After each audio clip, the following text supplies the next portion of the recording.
2 मार्च 2025 को दुनिया अंतरिक्ष की खोज के एक नए सफर पर निकलेगी। नासा अपने जुनून और काबिलियत से 2 अलग-अलग मिशन पंच और एस्पिरेक्स लॉन्च करने वाला है।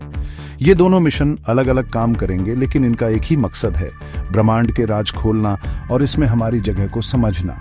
ये डबल लॉन्च अंतरिक्ष की खोज के एक नए दौर की शुरुआत है, जो टीम वर्क, नई सोच और ज्ञान की प्यास से भरा है। जैसे ही हम इन नए मिशंस की शुरुआत पर खड़े हैं, हमें इंसानों के अंदर की जिज्ञासा और अनजाने को जानने की चाहत याद आती है।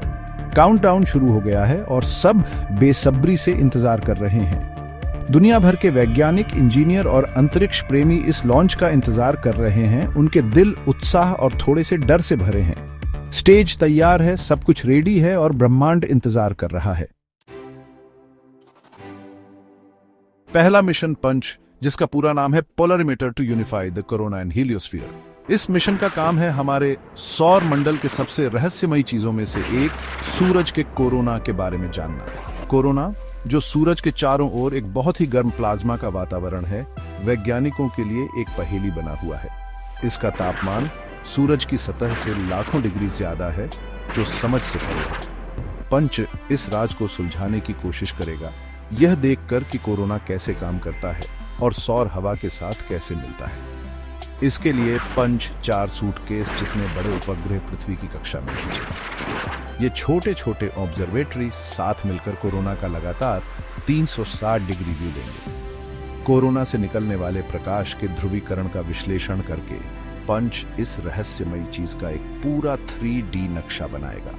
पंच के देखे हुए चीजों से वैज्ञानिकों को उम्मीद है कि वे कोरोना के काम करने के तरीके, अंतरिक्ष के मौसम में इसके रोल और हमारे ग्रह पर इसके असर के बारे में बहुत कुछ नया सीखेंगे।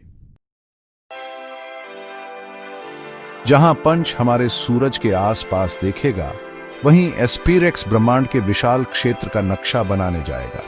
स्पिरेक्स का पूरा नाम spectrophotometer for the history of the universe, epoch of reionization and ices explorer है।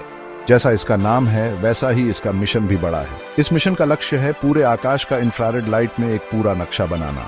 करोड़ों आकाश गंगाओं को देखकर एस्पिरेक्स ब्रह्मांड के शुरुआत से लेकर आज तक के इतिहास का एक पूरा रिकॉर्ड देगा।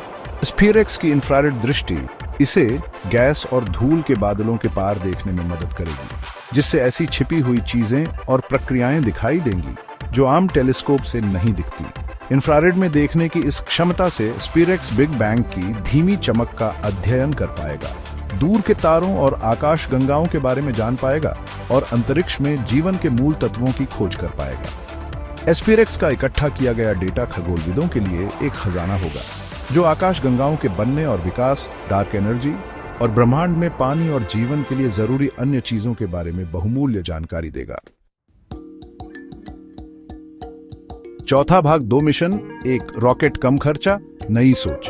नासा कम खर्चे और नई सोच के साथ पंच और एस्पिरेक्स दोनों को एक ही स्पेसएक्स फाल्कन 9 रॉकेट से लॉन्च करेगा। यह फैसला न सिर्फ पैसे बचाता है, बल्कि सरकारी एजेंसियों और प्राइवेट स्पेस कंपनियों के बीच बढ़ते तालमेल को भी दिखाता है। फाल्कन 9 अपने दोबारा इस्तेमाल होने वाले पहले चरण के साथ आधुनिक अंतरिक्ष युग का एक जरूरी हिस्सा बन गया है, जो कक्षा में पहुंचने का एक भरोसेमंद और सस्ता तरीका देता है। एक ही रॉकेट पर 2 मिशन लॉन्च करके नासा अपने मिशनों से ज्यादा वैज्ञानिक जानकारी हासिल कर सकता है और टैक्सपेयर्स पर कम से कम बोझ डाल सकता है। ये डबल लॉन्च रणनीति अंतरिक्ष अन्वेषण के बदलते परिदृश्य को दिखाती है, जहां टीम वर्क और नई सोच बहुत जरूरी है। जैसे जैसे हम अंतरिक्ष अन्वेषण की सीमाओं को आगे बढ़ाते हैं, ऐसी साझेदारियां और भी महत्वपूर्ण होती जाएंगी, जिससे हम बड़े लक्ष्यों को हासिल कर सकेंगे और ब्रह्मांड के राज खोल सकेंगे। 5वां भाग, ब्रह्मांड के नए रहस्य। पंच और एस्पिरेक्स का आने वाला लॉन्च ब्रह्मांड को समझने की हमारी खोज में एक महत्वपूर्ण क्षण है। ये मिशन अपने अलग अलग लक्ष्यों और नई तकनीकों के साथ ब्रह्मांड और उसमें हमारी जगह के बारे में हमारी समझ को बदलने का वादा करते हैं। सूरज के कोरोना के रहस्यों को उजागर करने से लेकर ब्रह्मांड के विशाल विस्तार का नक्शा बनाने तक, पंच और एस्पिरेक्स हमारे ब्रह्मांड के नए रहस्य खोलेंगे और आने वाली पीढ़ियों को प्रेरित करेंगे। ये मिशन अन्वेषण की भावना, ज्ञान की खोज और मानव प्रतिभा की असीमित क्षमता को दर्शाते हैं। जैसे ही हम इन नए प्रयासों की शुरुआत पर खड़े हैं, हमें प्रसिद्ध खगोल शास्त्री कार्ल सागन के शब्द याद आते हैं, ब्रह्मांड हमारे भीतर है, हम स्टार के पदार्थों से बने हैं, हम ब्रह्मांड के लिए खुद को जानने का एक तरीका है। पंच और एस्पिरेक्स के साथ हम अपने ब्रह्मांडीय मूल के रहस्यों को उजागर करने और ब्रह्मांड के भव्य सिम्फनी में अपनी जगह को अपनाने के एक कदम और करीब आते हैं।